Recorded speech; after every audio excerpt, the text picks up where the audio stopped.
Hello everyone welcome back to my YouTube channel cine TV Odisha. आज topic रही Odia pedagogy. आज आम ये भिडियो डिस्कसन करवा सिलेक्टेड 50 ओडिया पेडागोजी एमसीक्यू जहाँकि आमर ओटीटी एग्जाम मोस्ट इंपोर्टेंट ता सहित असिस्टेंट टीचर एग्जाम इंपोर्टेंट ये हूँ मॉक टेस्ट नंबर 18। एथिरे हम डिस्कसन करबा टोटल 50 क्वेश्चन। आपण माने 50 रु केते मार्क रखुछंती कमेंट बॉक्स रे निहाती भावे जणाई पारिबे। तो स्टार्ट करबा प्रथम क्वेश्चन सहित। तो फास्ट क्वेश्चन रही पद्य शिक्षादान बेले शब्दार्थ अनुशीलन कले कौन असुविधा हुए? भाव और रसोपलब्धि बाधा सृष्टि हुए, शब्दार्थ जानी हुए नहीं, शब्दर प्रयोग विधि जानी हुए नहीं, ना शिक्षादान सफल हुए नहीं। पद्य शिक्षादान बेले शब्दार्थ अनुशीलन कले कौन हम ना भाव और रस उपलब्धि बाधा सृष्टि हम। ऑप्शन नंबर ए हूँ सठिक उत्तर। केउ शब्दटी शून्य स्थान रे पूरण करी हेबो माने एडी भाषा शिक्षण डेस परिस्थिति रे हेबा उचित। घोषात्मक, आनंदपूर्ण, तुलनात्मक ना द्वंद्वात्मक? भाषा शिक्षणटा आनंदपूर्ण परिस्थिति रे हेबा उचित। बी हे जीव सठिक उत्तर। नेक्स्ट क्वेश्चन रही गोटे श्रेणी केउ मानसिक शक्तिर पिला माने व्यापक पठन प्रति आग्रह प्रकाश करिथांती? साधारण मानसिक शक्ति, उच्चतर मानसिक शक्ति, न्यूनतर मानसिक शक्ति ना असाधारण मानसिक शक्ति? तो करेक्ट आंसर होची उच्चतर मानसिक शक्ति संपन्न पिला माने व्यापक पठन प्रति आग्रह प्रकाश करिथांती। बी होची सठिक उत्तर। नेक्स्ट क्वेश्चन रही नीरव पठन रो आवश्यकता केउठी अधिक देखा जाई थाए? पाठागार रे, खेल पड़िया रे, प्रथम द्वितीय श्रेणी गृह रे ना प्रेक्षालय रे? तो नीरव पठन आवश्यकता कौट अधिक देखा जाए? पाठागार रे अधिक देखा जाए। ए हूँ करेक्ट आंसर पाठागार। नेक्स्ट क्वेश्चन रही सृजनशीलता और उदारता। सृजनशीलता और उदारता शिशु पाई चाबिकाठी बोली किए कहिथिले? प्रोफेसर जसपाल ना विश्वकवि रवींद्रनाथ ना स्पेंसर ना गोपाल कृष्ण गोखले? सृजनशीलता और उदारता शिशु पाई चाबिकाठी बोली किए कहिथिले? Professor Jaspal. Option number A है correct answer professor Jaspal. Next question रही उच्छृंखल शब्दर शुद्ध उच्चारण पाई केउ उपायटी शिक्षक ग्रहण करने उचित? शब्दर उपयुक्त अर्थ विश्लेषण, शिक्षक शब्दटी को बारंबार कलपटे लिखा, युक्ताक्षर विश्लेषण द्वारा प्रकृत वर्णर संस्थिति और व्यवहार ना शिक्षार्थी को शब्दटी खातार बारंबार लिखापी प्रेरणा देवा? उच्छृंखल यही शब्दर शुद्ध उच्चारण पे को उपायटी शिक्षक ग्रहण करेंगे ना युक्ताक्षर विश्लेषण द्वारा प्रकृत वर्णर संस्थिति और व्यवहार? सी है सठिक उत्तर। नेक्स्ट क्वेश्चन रही श्रेणी रे भाषागत भिन्नता कहीं देखा जाए? श्रेणी रे भाषागत भिन्नता कहीं देखा जाए? गोटे भाषा जानता पिला आसुथिबारु ना गोटे प्रकार पिला आसुथिबारु ना भिन्न भिन्न अंचल बा परिवेश पिला आसुथिबारु ना गोटे परिवार बा संस्कृति भितर पिला आसुथिबारु? तो श्रेणी रे भाषागत भिन्नता देखा जाए कहीं देखा जाए ना भिन्न भिन्न अंचल बा परिवेश पिला आसुथिबारु? ऑप्शन नंबर सी है जीव सठिक उत्तर। नेक्स्ट क्वेश्चन रही गद्य शिक्षादान सहित केउटी संपृक्त नुहे? शब्दानुशीलन, सरव पठन, नीरव पठन, रसानुशीलन? गद्य शिक्षादान सहित संपृक्त कौटा नुहे? से गद्य शिक्षादान शब्दानुशीलन हुए, सरव पठन करा जाए, नीरव पठन करा जाए, किंतु रसानुशीलन नुहे। रसानुशीलनटा पद्य शिक्षादान सहित संपृक्त। तो ऑप्शन नंबर डी है जीव सठिक उत्तर। नेक्स्ट क्वेश्चन रही प्रारंभिक स्तर रे भाषा शिक्षा पाई मुख्यतः केउ बहीटी अधिक उपादेय? रचना बही, छवि बही, कविता बही ना गप बही? प्रारंभिक स्तर रे भाषा शिक्षा पाई मुख्यतः कोटा अधिक उपादेय? को बहीटा ना छवि बही? छवि। ऑप्शन नंबर बी है जीव सठिक उत्तर। नेक्स्ट क्वेश्चन रही श्रुत लिखन द्वारा केउ दुईटी दक्षतार विकास एक समय साधित होता है? श्रवण लिखन, श्रवण कथन, श्रवण पठन, श्रवण अवबोधन? श्रुत लिखन द्वारा को दुईटा आमर श्रुत मान कौन शुणा, लिखन मान लिखा, तो कौन शुणा मान श्रवण, श्रवण और लिखन ये दुईटा कौन दक्षता आमर विकास होता है? ए हूँ करेक्ट आंसर। नेक्स्ट क्वेश्चन रही केउटी व्यापक पठनर उदाहरण?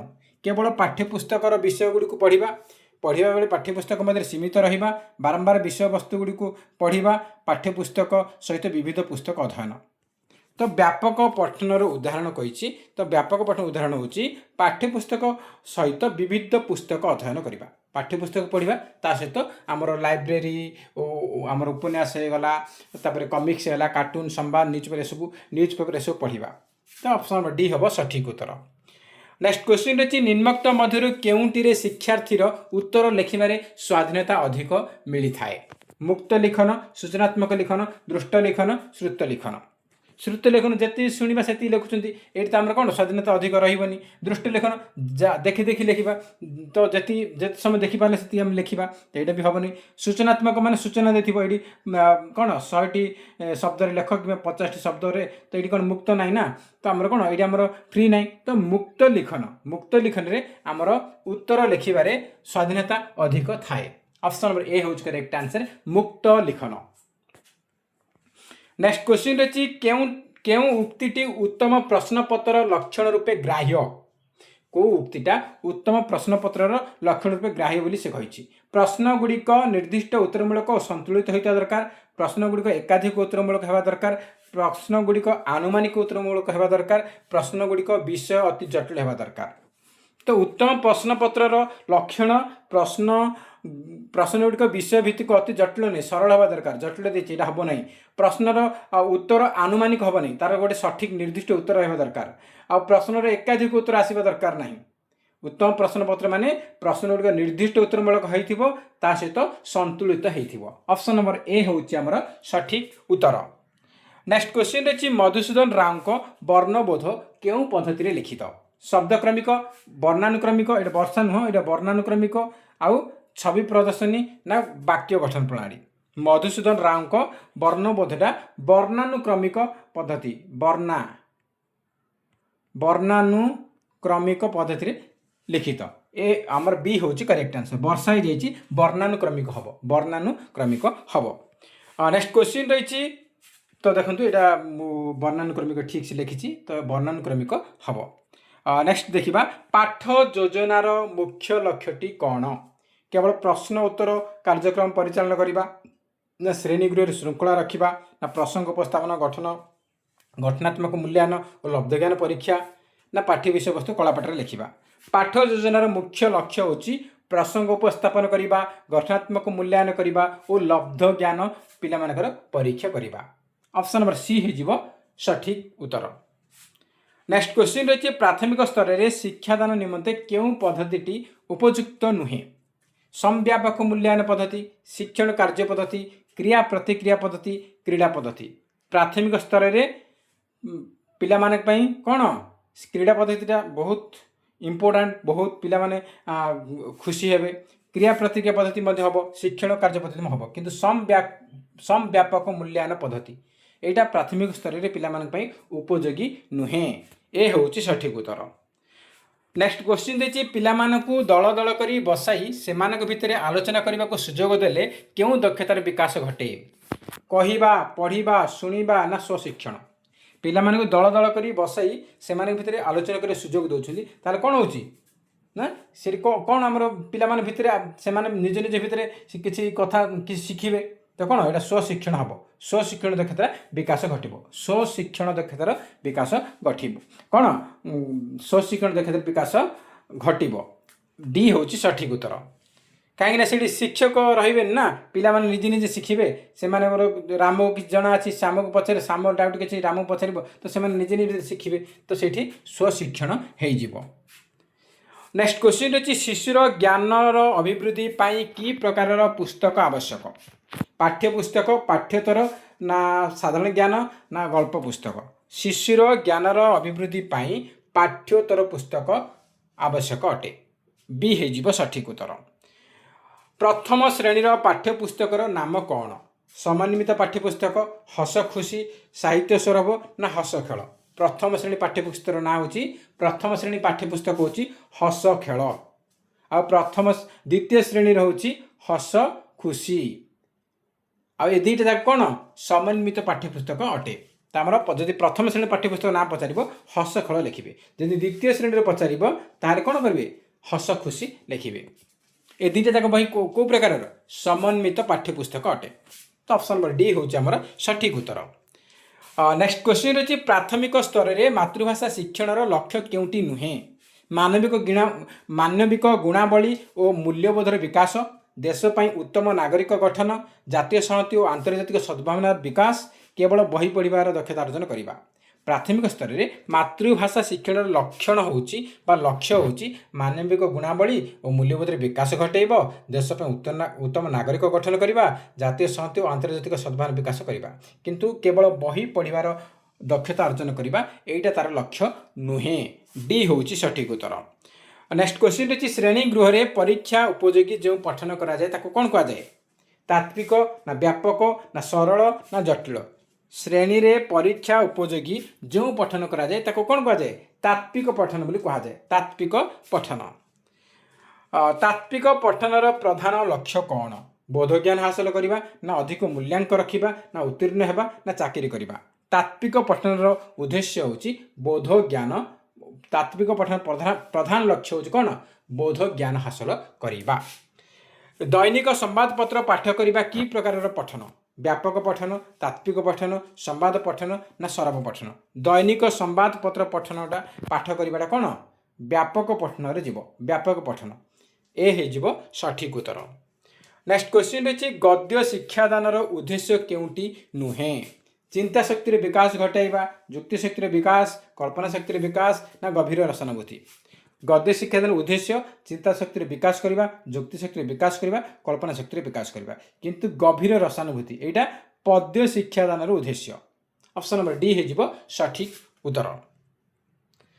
नेक्स्ट क्वेश्चन रही मौखिक मूल्यांकन क्या कह जाए। जो परीक्षा रे पिलामानक प्रश्न उत्तर लिखा दि जाए, जो परीक्षा शिक्षार्थी को प्रश्न पत्र व्यवहार करने को दिज्व ना, जो परीक्षा किसी मौलिक प्रश्न पचार जाए थाए, जो परीक्षा रे पिलामानक किसी प्रश्न घर कर कहुए।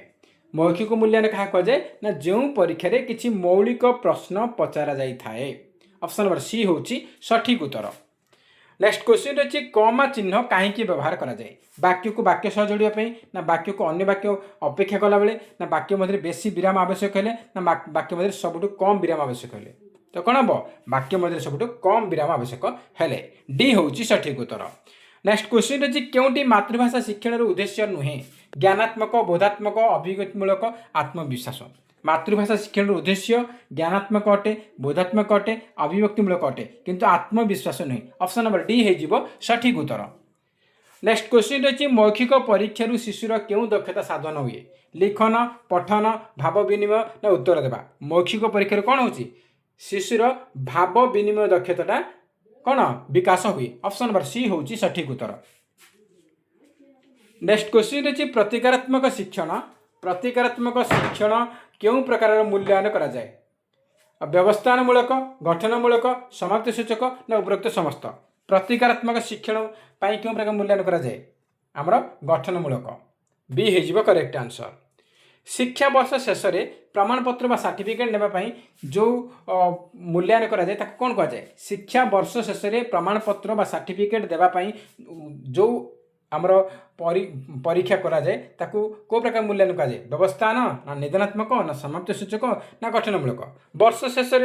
वर्ष शेष माने कौन समाप्ति सूचक हम बा समेटिव कहवा। ऑप्शन नंबर सी हो सठिक उत्तर।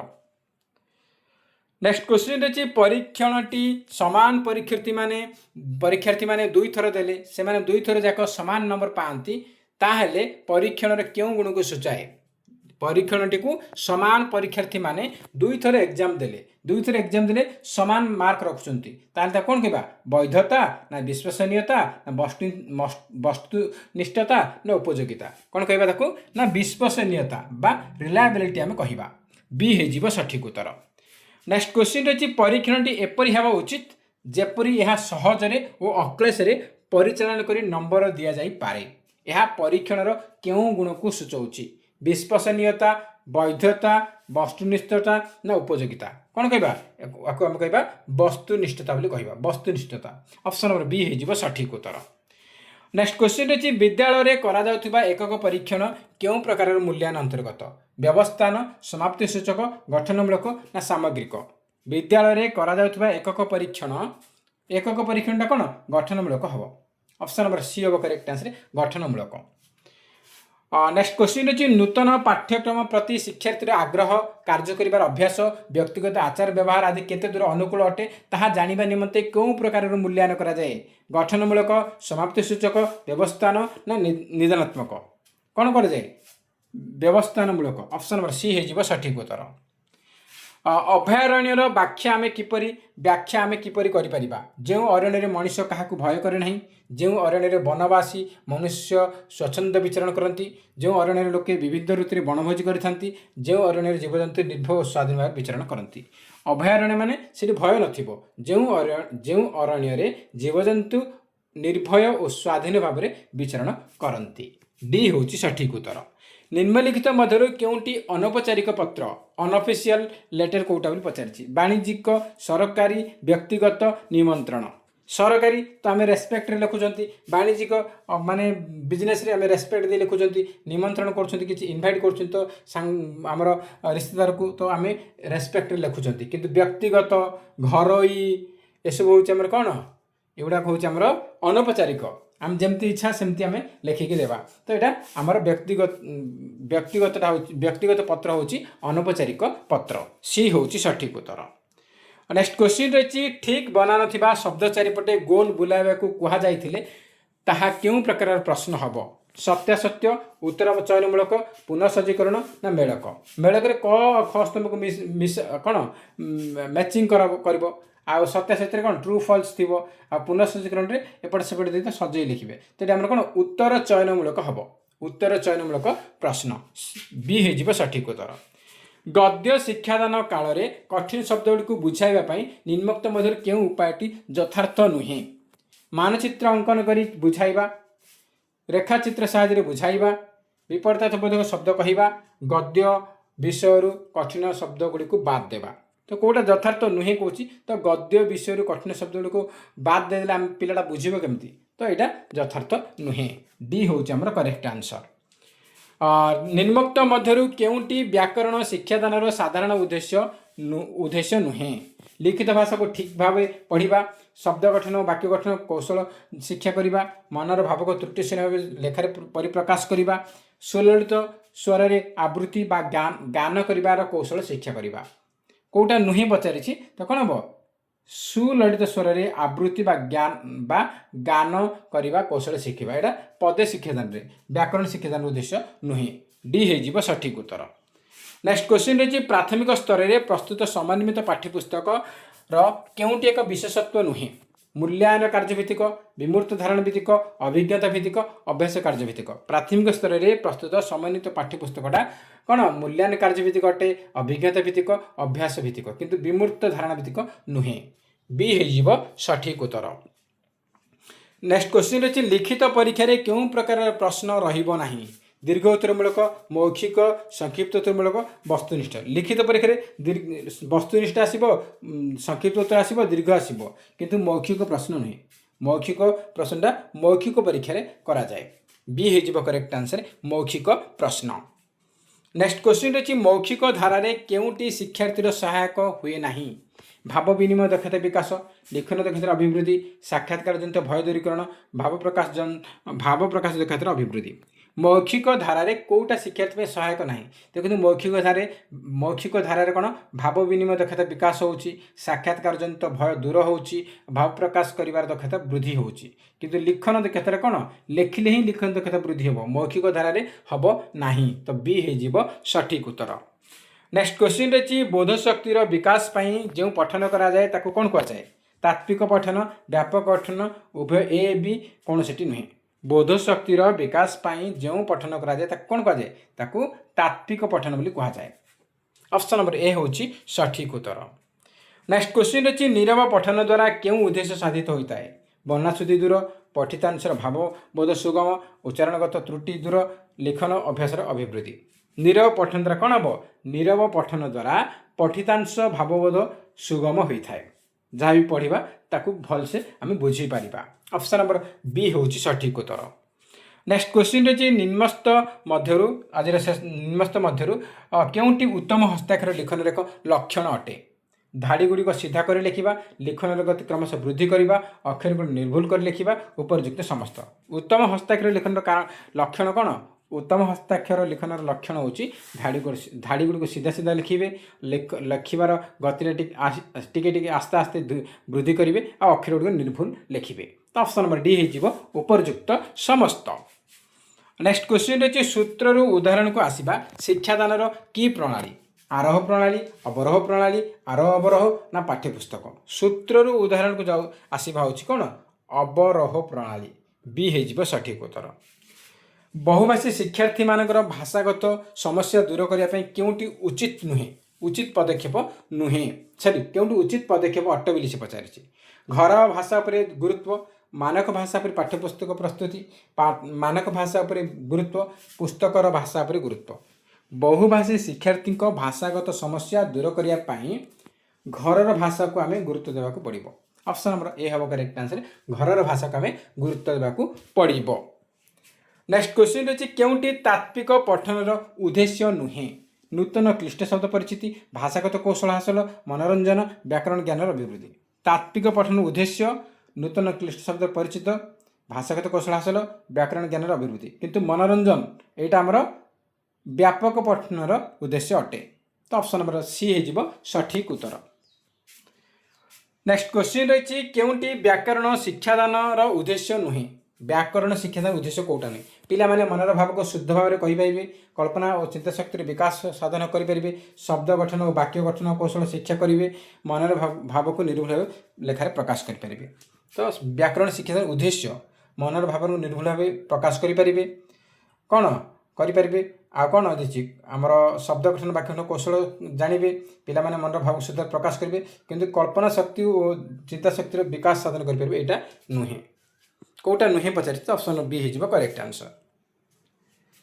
नेक्स्ट क्वेश्चन रही छोट मोर गाँटी कविताटी पढ़ाइबार सामान्य उद्देश्य निम्नोक्त मध्य किए हो पारे कवितार सौंदर्य उपलब्धि सठिकर भली शब्द मान जाना जिते दूर थे गाँ को प्रणाम करवा आलोक अंधार मध्य तुलनात्मक चित्र आंकिवा तो कौन हम छोट मोर गाँटी कविता पढ़ार उद्देश्य कौन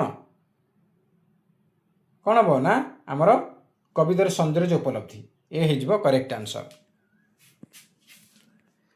लिखन दक्षता विकास निम्नोक्त मध्य क्योंटी शिक्षार्थी मान प्राथमिकता देवा उचित वर्णाश्रुति को गुरुत्व देवा उचित वाक्यर शुद्धता उपर गुरुत्व देवा उचित व्याकरणगत दोष त्रुटि को सुधारिबा भावर स्वच्छल प्रकाश और युक्तियुक्तता वाक्य वाक्य मध्य समन्वय रक्षा कर लिखार शिक्षार्थी मान साहाय्य करवा तो कौन हम लिखन दक्षता विकास कौटा कौटा को शिक्षार्थी मैंने प्राथमिकता देवा उचित ना भावर स्वच्छल प्रकाश और युक्तियुक्तता वाक्य वाक्य मध्य समन्वय रक्षा कर लिखार शिक्षार्थी मान साहाय्य करवा डी हूँ सठिक उत्तर।